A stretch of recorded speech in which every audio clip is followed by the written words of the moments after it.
have a lot of these conversations with, and I actually deem them as a sister, but it could be constituted as a work wife. So in my scenario, no, I don't have an issue with it because again, that's a person that is attractive and that I could, I mean, sleep with, but I'm not trying to sleep with. So if I, long as, like I said, men kind of control that narrative and what kind of energy they put out, you guys feed off whatever energy that is and make your decision, and then that's what it is. If we can control as men what our energy is and what our expectations are, don't make that face. And what our what our expectations are, I'm sorry. then I do not see an issue with having a work husband and a work wife. No. I don't think. No, I don't think it outweighs. I don't think it's worth it. I don't think the benefits outweigh the consequences that come with it.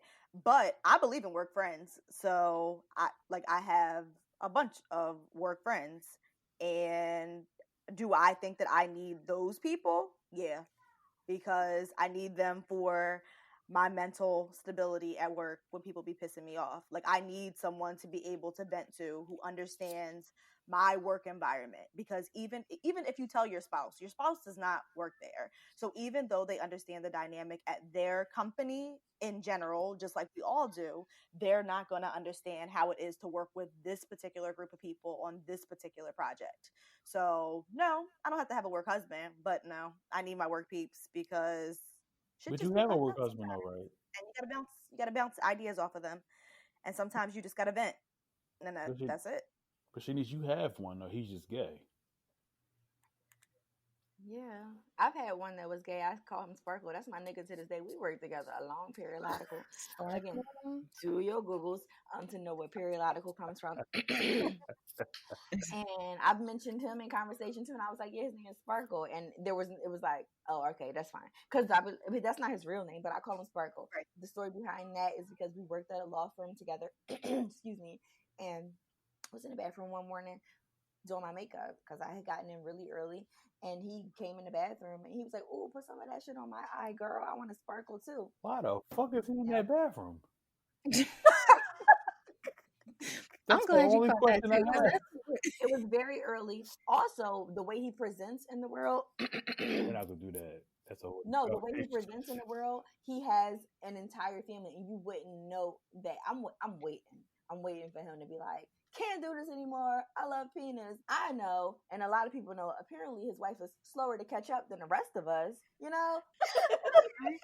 I'm still wrapped around how the fact he just gonna walk in the bathroom like that. It was early. No, it was early. It was I early, don't care and if he it's knew I early was or not. I working. don't have 2 But different. also, again, very comfortable with me to this day. We'll literally come to my house. We'll sit on the porch. We'll laugh and giggle. He'll tell me about his woes, and it's just like, I get those woes because you should not be married to her. Right. You should be married to Yo, that dude that you love. Yeah. Like, I could not be a girl thinking the way I think. Yo, I could not. I just be what like, do you yo, thinking right now? because I'll be sitting there like, yo, you want to fuck? And Yeah. just to kind of see what the fuck he would say. But because exactly, because you're a woman, you think ill. I was thinking like, yeah, well, I wonder what he would say, and I would actually do it. It's just so sick shit. But then also, I mean, we're learning now that sexuality is fluid. So it could perhaps that I am categorizing him as a gay male, knowing his proclivities and his past experience, but seeing how he, quote, presents in the world because of Christianity and masculine black men archetypes. Hey. Knowing that he's very upset, but also he could be a person who dabbles in both. So I could never say that, and then he'd be like, "Yes, I've been waiting." I'd be like, "Whoa, stop!" The fact that he walked JK, in the women's JK. bathroom with no qualms lets me know everything I need to know about main man. He can present masculine, and that's a whole other topic anyway. But he can present that way, and that's cool. But he had no qualms about walking in that bathroom. Yeah, and asking me to put makeup because he wanted a little bit of sparkle too. Exactly. No. Yeah, That's my guy. I bet you what the fuck is. My gosh. Jen, what do you feel? Do you think that the benefits outweigh the cost, or do we? I just don't want Jen to cuss that nigga out or whoever she think. Y'all guys can see my face. I don't want He be her. in the car by First of all, himself most of first the of time, all, though, right? Like, I don't want her. yeah, I know, but still, anyway. No, I don't you think can edit that out if you need to. I'm sorry. not. A lot of goddamn edits. That's a lot. Yeah, I'm gonna y'all. I'm gonna have to start editing as soon as we stop. Oh, Yeah, this is it. Your edit might be at an hour 26:58. Go ahead. this is the episode.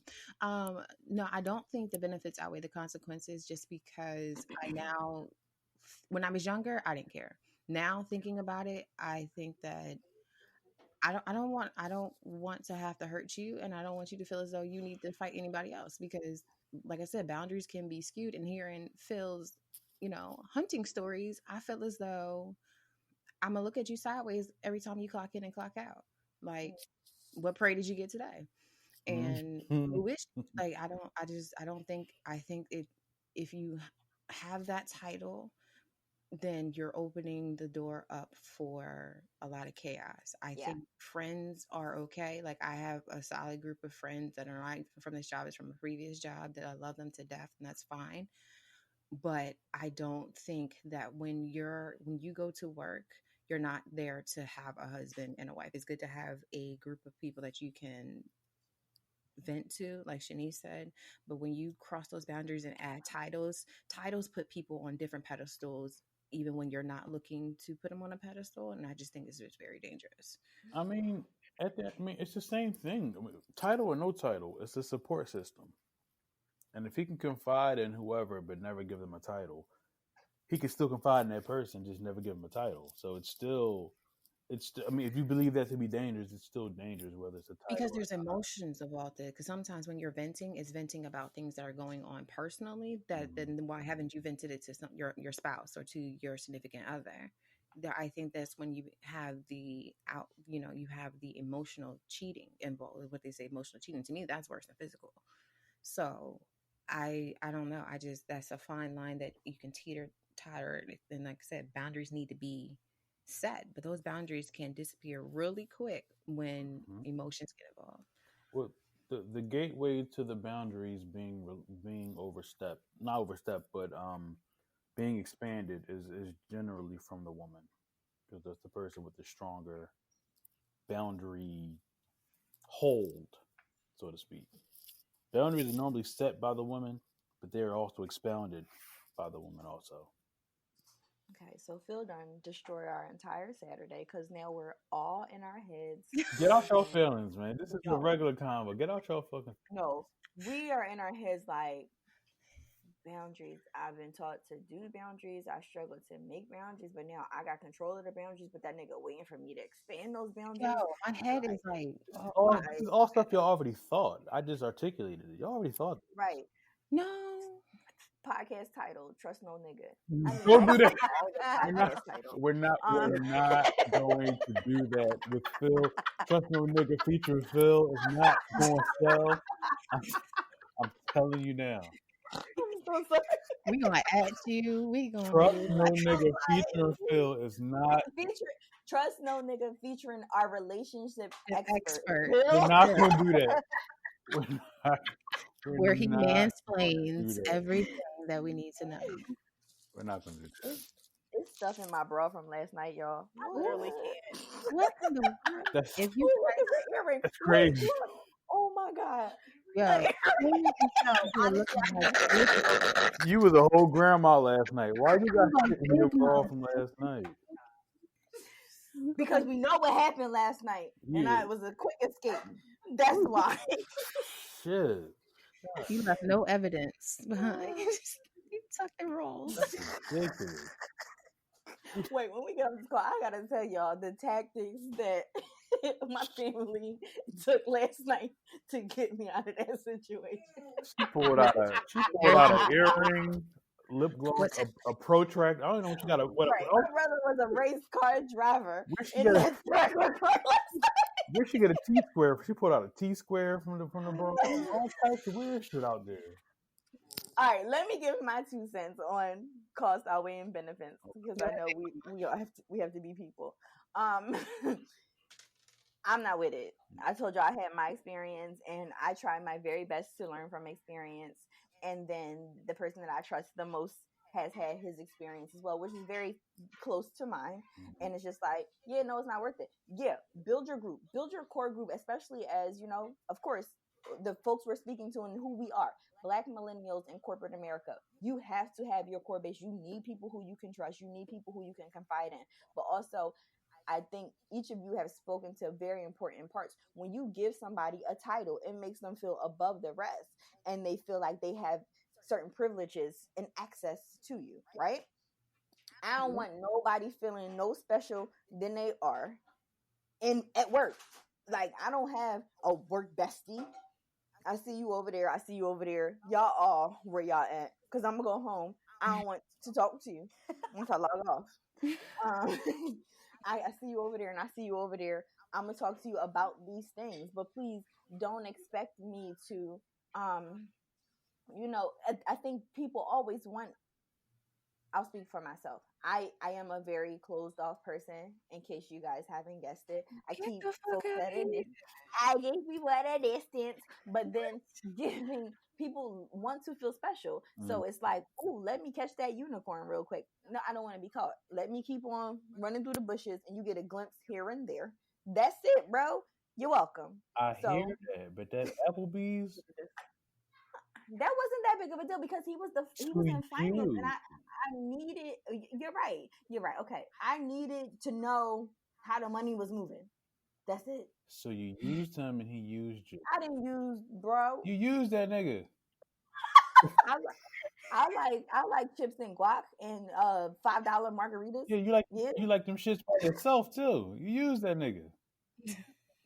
Call for what it is. We're not gonna do that. Call for what it is. You used him. And what came out of you using him was him thinking he reached a new level because you don't fuck with everybody and you fucked with him. In his head, that's how he thinking. Okay. That's all. That's all we're gonna. But I ain't call him my work husband. I was like, Yeah, no, we're not gonna do all that.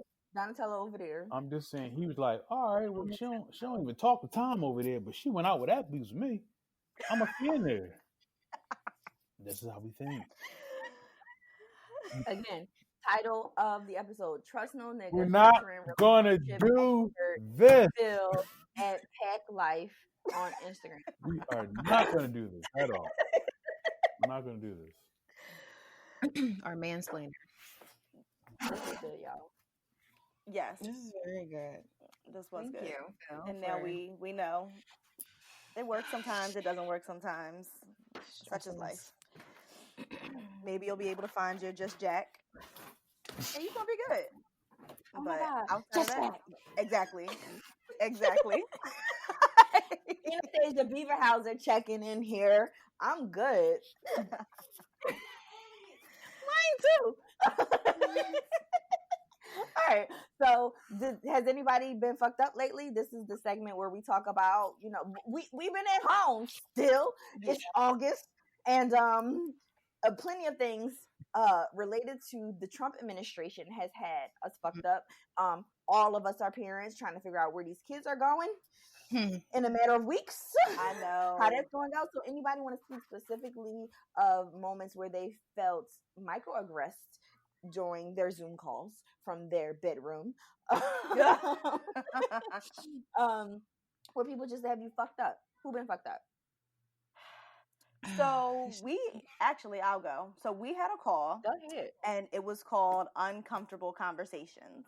So post opted all out. of the BLM protests that have been happening, my organization has been really trying to like open up dialogue and have these discussions, which I can appreciate, and that is fine. So we had some executive leaders. They were on the call and they were talking about their experiences as being Black in America, Black in corporate America. They had a Slido. So for anyone who doesn't know what Slido is, it's like an app, and there's a website where you can actually put your questions into. It'll pop up into the group instead of having to do it. So you can remain anonymous or you can put your name to it. They like to use that for a lot of the bigger calls because it just saves on confusion, especially since we're all remote.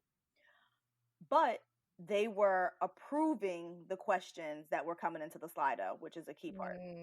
So someone asked a question about, well, what does tearing down statues, how does that help Black people in America?